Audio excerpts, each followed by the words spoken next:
right, listen up. This is the Music Scene Podcast. I am your host, Dave Cudrak. On today's episode, we have a really, really great guitar player by the name of Ahren Shreeve. I heard about him through Tomo Fujita. I had a great time talking with Ahren. I would say he's a guitar influencer or Instagram guitarist. He's got a lot of followers on Instagram. He also has been able to monetize his channel. So if you're interested in anything like that, like how that's done, pay close attention to this episode, because we get into the details of how you can make money with your Instagram profile or any other social media platform that you use. So very interesting stuff. He's also a very accomplished session musician. He's a hired gun, if you will. If someone's going into the studio to record and they need a guitar player, a lot of folks call him. So definitely want to hear about that stuff. It's all great conversation. And I really enjoyed talking to Ahren. I learned a lot about what it's like to be a professional musician and not necessarily be like a touring rock star. You know what I mean? There's many, many avenues to be a full-time musician. So I hope you guys get as much out of this conversation as I did. And here's my conversation with Ahren Shreeve.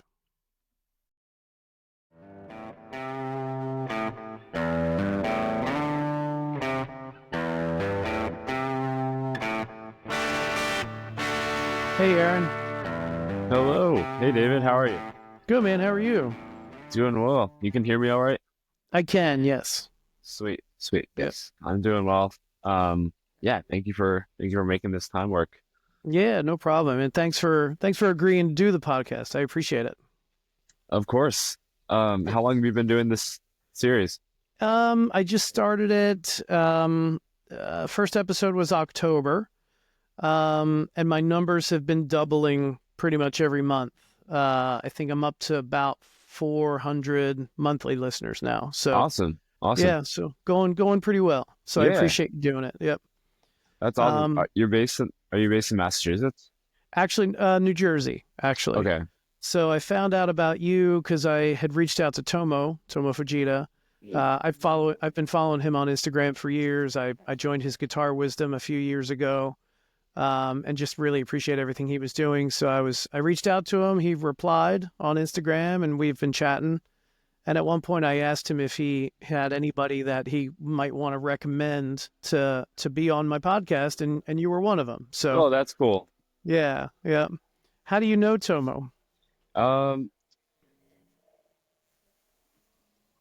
It's funny. I think I just know him through like both being on Instagram and both happening to be in the Boston area. Okay. Did you ever go to Berkeley or anything like that? I did for a semester, but I never saw him there. Okay. Yeah, I went for a semester right out of high school, and then I had to withdraw because it was crazy expensive. Okay. So I just started gigging in the area, but like I was growing my Instagram at that time and saw him, and he had reached out over Instagram, and we set up a time to meet up. Yeah, he's great. He's great. I love jamming with him, and talking with him is always easy and inspiring. Yeah, that's very cool. How many times have you jammed with him? I don't know. I think we probably had 3 or 4 sessions. Nice. Yeah. Nice. Have you ever shared gigs or anything like that? Like, have you ever been on stage with him during a gig at all, or no? No, we have not performed together yet. Okay. All right. Yeah. Cool. That would be fun. Yeah, I'm sure. Where did you get started with, when did you first start playing guitar, and how did your journey start? I was lucky enough to get started playing guitar and get set up with lessons when I was 5. And I was expressing interest in guitar at that age, and my parents set me up with a small scale acoustic guitar and lessons. And that's when I started playing, and I was kind of taking lessons all throughout growing up, different teachers. And when I was in high school, just preparing, kind of learning the material ahead of time for Berkeley, and then at Berkeley, um, learning a lot there, learning a lot more about music theory, um, and then just getting into. I've always wanted to be performing as my main thing, so Okay. that's what I started doing like in high school slash right at like Berkeley time and outside of, after that first semester. Um, yeah, so it's always I've always taken lessons and uh just always liked kind of figuring things out by ear as well. Mhm. That's been my like as a kid I loved playing along to the CD player that I had and Mhm. um yeah, so I guess that's a like a in short like what my guitar Okay. background is. Yeah. Yep. Where did it, like, after you started to learn, did you end up in any kind of local bands or anything like that? I did, yeah. Mhm. I don't know about high school. I wasn't Yeah, actually I did have my first gig with a just group of friends in high school. Mhm. We were playing um like Pearl Jam and stuff like grunge Nice. rock, 90s rock. Definitely helped me get some experience with studio time and recording and being efficient with that process. And then being comfortable on stage. What are you doing now as a musician, present day? Are you a solo guy? Are you, I assume you're playing out. Are you part of a band? Like, what's your deal now? Yeah, now I'm kind of a hired gun for Okay. guitar. Like I'm a guitarist that any artist or band can call for the tour or the studio session, Mhm. or random gigs here and there. And then there's the whole online business as well, and Right, right. kind of promoting my guitar playing and Mhm. selling tabs, doing lessons, Yep. um, working with brands, but Okay. mainly performing like as a yeah, like a hired gun guitarist. Okay. Who were some of the people that you've performed with? Yeah, in Boston area, there's a band called the ABs, and we Mhm. play a lot of funk. I play with them fairly often in the Boston network. There are a few other guitarists they work with as well. I love playing with them. That's always inspiring music, and Sure. funk is one of my favorite genres to play. So I was um, on Joe Bonamassa's blues cruise a couple times and got to play with um, a bunch of awesome artists there. Yeah, that I saw that on your bio on your website. So how did you land on a blues cruise with Joe Bonamassa? How did that come out? I mean, he's amazing. Yeah, yeah. So I had been playing with this blues band by the name of Dwayne Hagen's band, and Mhm. blues rock, soul. Been playing with them for a few years, and um, yeah, he had the connection to get on the cruise and like Yep. the style of music lined up. That's awesome. Did you make any kind of connection with Joe Bonamassa? Did you get to like meet him and ever, like talk with him, jam with him, anything like that? Hmm. Yeah. Yeah, yeah. I got to meet him and jam with him on the last day or the last night of the cruise. They have like a big all-star jam Oh, cool. sort of, yeah, like 2 hour long. There's the house band that's Joe Bonmassa's band, and Hmm. then uh, each, a lot of the artists on the festival lineup, on the cruise lineup, will go up one by one and do a song. Okay. So I Nice. got to jam with him um, there. Got That's to jam awesome. with him and Josh Smith. Oh, cool. Yeah. Nice. Nice. That's awesome. So as you're primarily a guitar player, and yeah, I've seen you, the Dwayne Higgins. I think there's music out on Spotify with Dwayne Higgins, and then there's also I think you're on a Juniper song or two. Is that right? Mhm. Yeah, that was Yep. another band that I started out with. Yeah. Okay. Very cool. Very cool. Any kind of solo records or anything like that? Not yet. There's actually a song that I recorded by myself and wrote and recorded. on a Juniper album. It's Mhm. called Cedar Lane. Um, but that's the only thing that I really have that's like my solo music, and that's from 2018, like 2019 probably. Okay. Yep. Um, so I do want to record a full album of that I put together. Okay. What would that look like? Would it be like an Hmm. instrumental, or do you sing also? No, I don't sing also, so Mhm. it'll be um I would have a lot of fun with it. I would have my favorite musicians that I play with. I would have specific people on specific songs and do instrumental covers of Okay. some of my favorite songs. Yep. I would also do like some original compositions as well. Hmm. Um, and then I would love to have some singers sit in and do covers of some songs as well. So Yeah, that'd yeah, a be mix awesome. of instrumental and vocal. Yeah, yeah, that sounds great. That sounds like it'd be awesome. When I was looking through your Instagram and when I see you play, would you consider yourself primarily like a blues guitar player? That's definitely where I have a like I don't know, like a lot of my formative years were playing blues. Like middle school and high school, I was Mhm. really into that. I had a big blues phase. Who were your influences back then? Stevie Ray Vaughan, um, um, I don't know if you consider Jeff Beck blues. Sure, sure. Yeah, Jeff Beck, Derek Trucks, Hmm. um, and Josh Smith, Okay. um, Lyle Brewer, and Mhm. he also had like the acoustic side where was not blues, but Sure. um, yeah, those were some of my influences then. That's definitely a big part of my playing, and I love playing blues. I love incorporating it into other genres.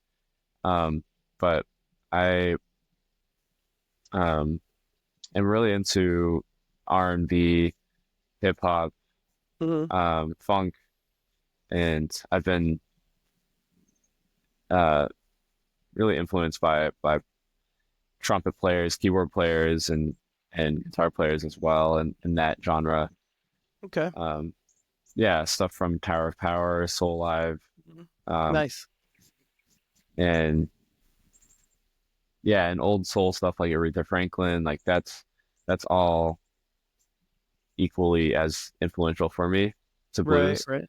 Yeah. Um, so yeah, I would consider myself a blues player, but also I'm I feel like I play more than just blues. I'm big into funk and R&B and hip hop as well. All right. Nice. So the album that you would eventually put together in a year or two, or whenever that's going to happen, is that going to be kind of a mix of all those genres as well? It definitely would be. Yeah, I Yeah. would have different musicians on each track doing Sure. a variety of different styles. Yeah. Nice. Nice. Who were some of your main influences nowadays? Yeah, now it's a lot of singers and a lot of new singers, pop and R&B and soul stuff. So um I've always enjoyed Beyonce's singing, Hmm. um Rihanna, and I mentioned Aretha Franklin as well. Yep. Yep. Um there's an R&B artist called Her. Do you know, have you heard of her? Her. Yeah. Yeah. Yeah. Hmm. Yep. Yep. Hmm. Sabrina Carpenter has some really nice vocal expression and I heard that from someone else I interviewed recently. They Mhm. like I'm not a big pop guy. I'm certainly open minded to it. Like I'm willing to check stuff out, and if and there are occasionally some pop songs that I dig.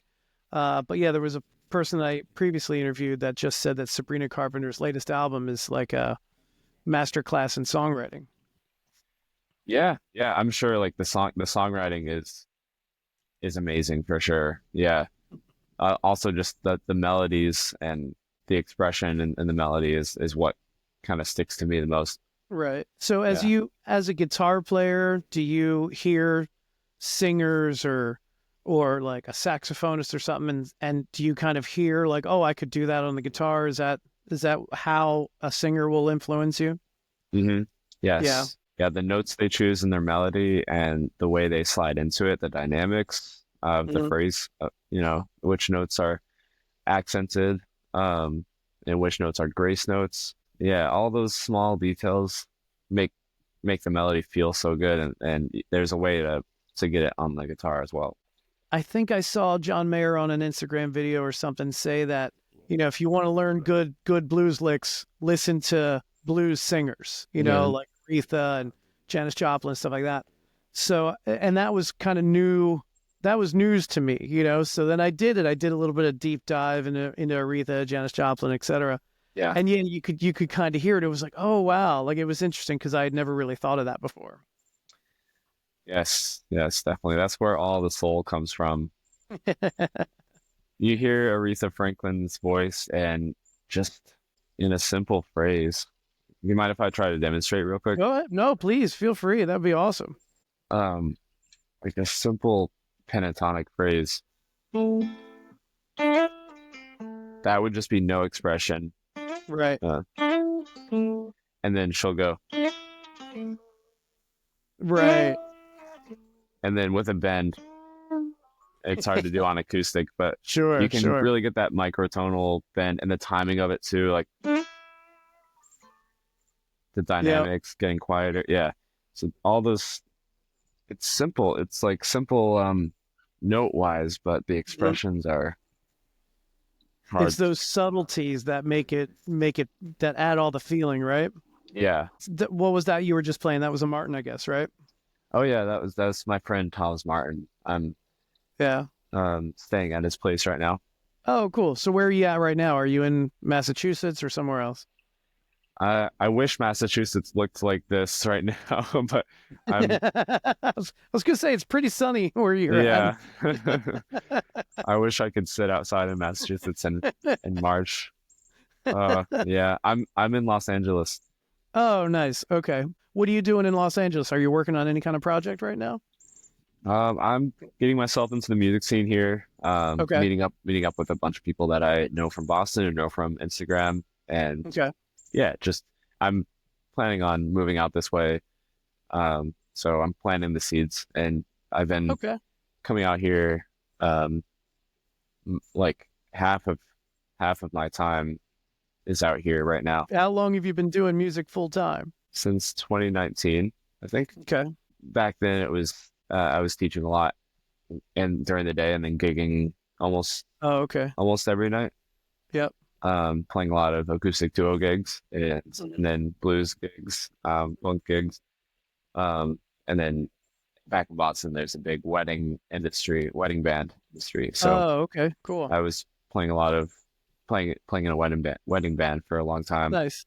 Nice. Um, and then it's morphed as I've grown my Instagram and playing more of the type of music I want to play, Right. um, and teaching online over Zoom, Yep. um, and doing the like brand sponsorships with the Instagram platform. Okay. Yeah, so I think you're probably going to be one of the first Instagram guitarists. What does that look like for you, being like an influencer, basically? hmm It's a weird term, yeah. Like I never expected my work to go this way. Hmm. It's not my main thing, but Hmm. it is something I enjoy. It started by having gear that I really love using and just tagging it was Victory amps, the Victory V40 that I was using. Okay. Yep. Um, and I kind of I bought their amp in 2019 as like my first really good tube amp, Hmm. and I had a long-term plan of I'll play it for a few years and tag them and get on their radar and then eventually start working with them. I think that's a good way to get into it. When you partner with a company, whether it's Victory or anybody else, um, what does that look like? I mean, are they sending you gear for you to demo? I've had different experiences with different companies. I think I mean, it all depends on the budget of the company and what type of cross promotion or partnership Mhm. they're interested in. Yep. Um, but yeah, like sometimes they'll send you free gear when they have something new coming out or something they want to promote and have you try it out. Mhm. And you can, like, they might have you make a demo or yeah, put together a review video, um, or they might just have you just incorporate it into your normal videos. Okay. Um, and and then other companies might pay like a monthly rate Mhm. to just have their guitar or their gear in your regular rotation Oh, okay. in videos. Yep. Yeah, and that's more of a like brand ambassador Oh, deal. okay. Yep. Yeah, I was never quite sure what the difference was with like a brand ambassador or like an affiliate program. Hmm. Yeah, an affiliate program would be more like like having an affiliate link where people can buy the product and you get a commission. And then other companies will send you like really nice free gear Mhm. in exchange for just making content with it. So, when did your Instagram first kind of start taking off? Yeah, I think in 2020, it was never like a sharp growth. Oh, okay. It's always been very slow and steady. So in 2020 though, I one of my videos got reposted to Pick Up Music or Pick Up Jazz page Mhm. on Mhm. Instagram. And I got a lot of new followers through that. And then I mean, that definitely motivated me to keep on posting consistently, Yep. um, and keep putting stuff out there for the chance of something like that happening again. Another big thing is collaborating with other artists, and by doing that, I think I've given another artist a new audience, and then I can also bring my playing to their audience. So like Right. Get those some of their followers, right? Yep. exactly, yeah, Mhm. yeah, just putting yourself out there like um as much as possible and posting consistently 2 to 3 times like 2 to 3 times a week.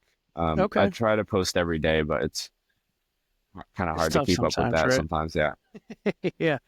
Would you agree that networking is like a big deal? Yes, definitely. Yeah, I think being in person and being a familiar face in person, showing up at live music and meeting people is way more important than anything you can, way more productive and important than anything you can do online. Any Mhm. successful Instagram reel or anything like showing up in person and meeting people. And it's not only for the purpose of networking as well. Like you love music and you love going to see live music that inspires you. It keeps your ideas fresh and Mhm. it's a lot of fun. And I think it should be natural as well. Like rather than forcing yourself to go and talk to people just for the purpose of networking. Right, right. That's a Yeah, good point. That's a good yeah. point. Yep. Hmm. So you'll go to so you'll go to while you're out in LA, you'll go and maybe see that somebody you admire or somebody that you might know is playing a live gig somewhere. You might go to their show and just kind of, what if it's somebody you've never met before? Would you go to their show and introduce yourself afterwards? Yeah, it's much easier if you can get there before they start playing and introduce yourself before they get up on stage because Okay. after the show, it's usually I don't know, it depends on the show, but sometimes it'll be kind of crazy and people will be like there'll be a lot of people there and Yeah, lots that's going true. on and a lot of people Yeah. want to go up to them. Hmm. Um, so it's so I try to get to shows on the early side before they start playing Okay. and then if you stay the whole time, it shows them that you're more committed and dedicated and like Right. into it. Cool. Are you doing any kind of co-writing with people? I mean, I know you said you're primarily a guitar player, but you're you're always collaborating. So are you on any kind of co-writing like projects right now or even in the past? Um, not specifically co-writing. I don't think I get into that a little bit with the recording work that I do, and Okay. people will have me record guitar on their songs, Mhm. and sometimes on those jobs they'll give me a lot of like creative freedom to change the structure of the song, or yeah. I don't think I've spoken with a session guitar player yet. So what does that kind of look like? I mean, obviously they hire you to play guitar on their album or single or whatever, but there's got to be more to it than just that, right? Yeah, you have to be able to be versatile, I think, Mm. and like be able to listen to a track and know how to complement it the right way. It's similar to playing live in a lot of ways, playing with a variety of different artists and bands. Um, you always want to be listening to the rest of the band and listening to the melody, and not stepping on any toes. What kind of gear are you using on your live rigs? What kind of gear do you use for like maybe Instagram posts? And then if you're doing session work, is it all different or is it all pretty much the same? It's mostly, well, I play a lot of different guitars, and Hmm. so that's always changing depending on what sound I want.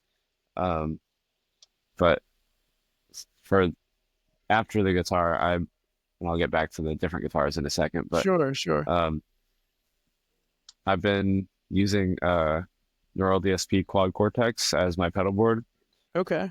I've built out a pedal board patch on there with um, kind of like analog pedal board style, where I'll just Hmm. have a bunch of these uh, pedal simulators of some of my favorite pedals on there. Yep. So like the Nobles ODR1 is one of my favorite pedals. I've been using the real analog version of that for a while.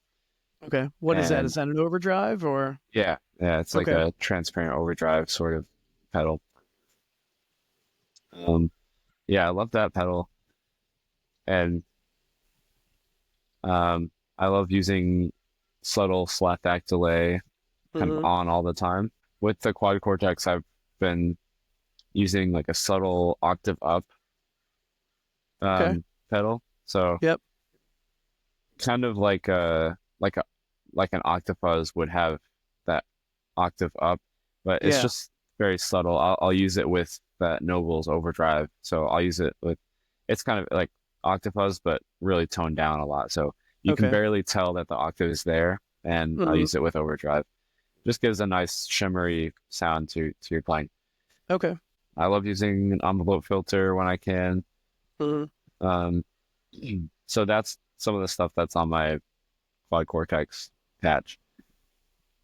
And then if I'm playing, if I'm recording, I usually won't use an amp, and you can get really great sounds through the Quad Cortex amp simulators there, Okay. amp Yep. modelers. Um, so I actually captured my Victory V40, and I have that amp capture on the Quad Cortex. So sometimes I'll use that for recording. Sometimes I'll use Nice. other amp captures. Hmm. Um, but yeah, so that's the pedal board side of things. I still use the Victory V40 amp all the time at gigs, and I love that amp. I've actually like been using it for 5 or 6 years, and Hmm. it's been very reliable, and Yeah. it sounded great the whole time. Like I haven't Have you had really, the? Yeah, I was gonna say, have you had to replace the tubes or anything on it, or no? nope, No. no, Wow, that's great. five Sounds or like it gets six a lot of years. work. Yes, it gets put to the test. Yeah, I bring it out all the time, and Hmm. like maxing it out sometimes. And Really, for five that's six nice. years of that is crazy. It's still like the tubes are still good. I had them checked. That's awesome. Um, so that's the amp that I like using. I do use for smaller gigs, a Fender Blues Junior 4. Okay, And I've that's a got great one amp. sitting. I've got one sitting right over there. There you go. Yeah, I love that I amp. bought it. I bought it because I've been the last few years I've been a solo acoustic cover guy. That's what I do for live gigs, right? I Very have a couple of original songs released, but I'm mostly solo acoustic cover songs. And I was in Nashville and I bought this This is the Mike Landau signature Oh, Fender Strat. cool. It's Yeah. the Fender Coma. And I was in Nashville, and I was at a place called Gruen Guitars, and wasn't even looking for a guitar to buy. And this thing practically jumped off the wall at me, and I was like, "Oh God!" So I ended up buying that, and I was like, "Wait, I don't. I've got this really nice electric guitar, but I don't have any real amp to play it through." So with my budget, I went out and bought a Fender Blues Junior about 6 months ago. No, not even that long ago, probably 4 months ago. And I love it. It's great. The combination of those two, it's perfect. Yes. That's awesome. That Strat looks amazing. I love it. It's the easiest playing guitar I've ever played in my entire life. It's great. Yeah. Yep. Nice. Yep. Yeah. That's all you need. Just that and a Fender Blues Junior with the master volume. You can get Yep. gain out of it. Yeah. Great. Yep. Yeah. The Victory V40 has a master volume as well. So I tend to like amps with master volumes where I can get it Yeah. to the edge of breakup or get it to break up and still Mhm. control the actual volume. Yeah, like I live in an apartment, so I can't be cranking it too loud, so that master volume helps because Mhm. because then I can mess around with it and not blow my windows out. You Definitely. Yes. know? Yeah. That's cool. So what kind of guitars are you playing then? Um, I'm playing. The guitar I brought out here with me is a Telecaster like parts build Okay. um by a company called Willard Guitars, Mhm. and it's amazing. I love this Telecaster. It's got a mahogany body and just a um maple neck, kind of a bigger neck profile. Mhm. Nice. Uh, Fender American Vintage 60s pickups, and it's wired all like true to vintage specs, which I'm not as knowledgeable on, but it sounds great. Okay, Um, that's all that matters. yeah, and it's super light. I love that it has a mahogany body because my SGs have mahogany bodies, and it's Hmm. just cool to have like a flat, simple telly piece of Yep. mahogany um, in telly form. And Nice. yeah, I love how that guitar sounds and plays. That's what I use for a Telecaster. Um, and then this brand called Cream Tea.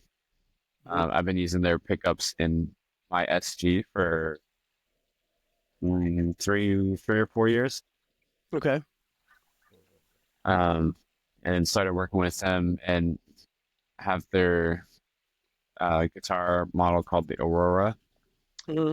And so it has magnetic, like removable pickups, switchable pickups, where Oh wow. you can just rip them out of the guitar. They clip on like with pins and magnets. They just Oh, set that's in place. cool. I don't think I've ever heard of that. That's awesome. Yeah, I think the that kind of system is called Guitar X technology. Oh, Um, okay.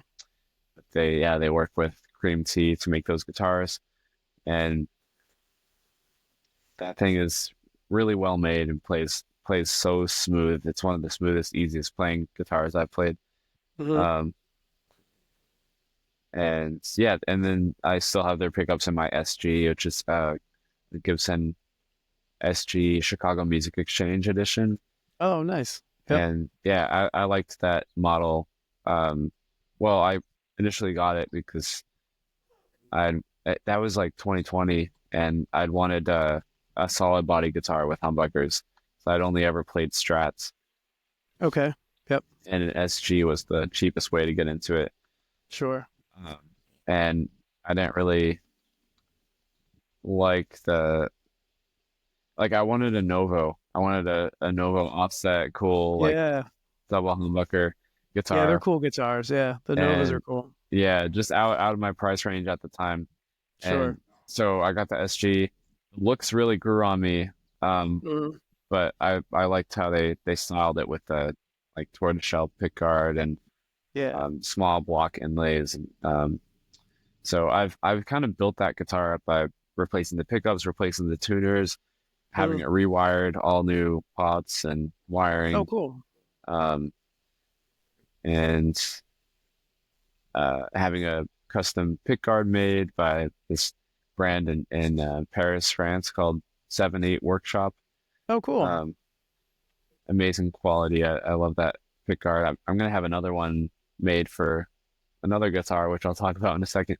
Um, so yeah, so I talked about the Tele, the Cream Tea guitar, the Cream Tea pickups in my SG, and then there's a 335 style guitar Mhm. from Josh Williams Guitars that thing is incredible. I'm super lucky to play it. But yeah, it's like it's a new guitar, but it feels like a vintage guitar. It feels like it's from the 60s. Um, Cool. Do you use the yeah. 335 on like are you looking for a particular tone when you pull that one out, or what makes you decide to get a 335? Sometimes, um, I don't know. It's all these guitars are pretty versatile. I like using the 335 for funk and blues, Hmm. and rock as well. I don't know. I think what makes me decide is who else is playing in the band, what's the instrumentation of the band, Oh, okay, um, yeah, that makes sense. and then another big part of it is like which guitar have I not been playing a lot of lately? So I'll just play that one. Yeah, show it some love. Yeah, I get Yeah, it. I've never. Yeah, I'm super lucky to have all these guitar options. Like I've never had a lot of guitars, nor have I really sought out buying a lot of guitars. And Hmm. just from building up a platform on Instagram, brands have been willing to That's send their awesome. guitars out, which is amazing. Like I can't believe it every time, and it's so exciting to be able to play these guitars because they're such high quality and just inspires me. Yeah. Um, so yeah, that's cool. And then I'm trying out this Guild electric guitar called the Surfliner Deluxe, and so that's the one I'm getting a pickguard made Oh, okay. and um, doing some simple upgrades on that, like I did for my SG. Hmm. Um, but that's a great guitar. I'm gonna use that as like it's kind of like the Strat you have on the wall Hmm. there, just Yep. with a Jazzmaster tailpiece Oh, okay. and Yep. an offset body a little bit. Um, Yep. so yeah, it's an HSS Oh, pickup okay. configuration. Yep. Yep. Yeah, just like that one. Yep. The Yeah. humbucker single coil. Yep. Cool. Where else? So we talked about Instagram. What other platforms are you on? I assume all of them, but let my listeners know where they can find you. Yeah, Instagram is the main spot, and I've been building up TikTok over the past month and a half. Mhm. Um, and it's funny, I've been okay. I should talk about that in a second, but TikTok and then YouTube. I have some videos there, but Mhm. it's mostly Instagram and TikTok right now. And there are Okay. two different audiences, which is kind of the funny spot I'm in right now. Yeah. Um, yeah, I have like a younger pop R&B audience on TikTok and Mhm. more of an older blues, soul, rock audience on Instagram. Yeah. So hopefully, I I mean, I think that love kind of playing makes all sense. of it. Yeah, it Yeah. makes sense for the platforms. Yeah. Yep. Yep. What do you like better, Instagram or I like TikTok? I like Instagram the way it's structured, but I love playing all of the genres. Right. Right. And it's like whenever I post the pop R&B stuff on Instagram, Hmm. it doesn't get any engagement because it's my following there is all they want to hear blues and rock. Yeah. Yep. Um, so I hope to try and bring that sort of audience to my Instagram and Hmm. just kind of expand my audience there and expand the Sure. type of stuff Sure. I put on Instagram. Yep. Is Facebook not even a thing for musicians anymore? I mean, I have a Facebook, but I'm older than I'm older than you, so I still have my largest audience is on Facebook. Yeah, yeah. Um, I I I I have Instagram set to automatically post to Facebook Yep. whenever I post a video. Yep. But Facebook isn't really a place for me to expand at all. Yeah. Yeah. Yep. I hear you. All right. And you said you're still working on kind of building up YouTube, right? Yeah. Yeah. For YouTube, I don't know. I put like full gig videos on there sometimes. Okay. Um, but I haven't had the capacity to make like long form videos specifically for YouTube. Hmm. Um, and I'm not sure if I really am passionate about making that type of content. Um, so it's just been up there for like some of my full gig videos that people might be Sure. interested in, or Okay. um, yeah, Yeah. I know a lot of musicians or guitar players will use the long form to post guitar lessons, right? yes, Like Paul Davids and Tomo does it every now and then. So and that leads me to kind of what you're doing, right? Not only are you on Instagram and just posting videos, and not only are you a session musician and as well as playing live, but you're also a teacher, right? You're a guitar teacher. So if somebody wanted to take lessons from you, how do they go about doing it? yeah. That's all scheduled through um, email or Instagram messages or any way to get in contact with me. Um, I've usually just set that up over messages, and I have Hmm. a um, this software or website called Calendly. I'm sure you've heard of it, to set up Yep. my schedule, and Hmm. people can book a time through there. Okay. Um, And they're virtual lessons, kind of like what we're doing now. Yep. yeah, yeah. I also do group lessons every now and then, and I have all of them recorded. So those are all different topics, like phrasing or building a solo or vocal Hmm. playing or triads. Like I've done um, maybe 21 different topics or something around there. Okay. Um, and I keep building on that list. But those are group lessons where everyone will come together for a Yep. much cheaper price. So if they're recorded, how does someone gain access to those, to the recording of it?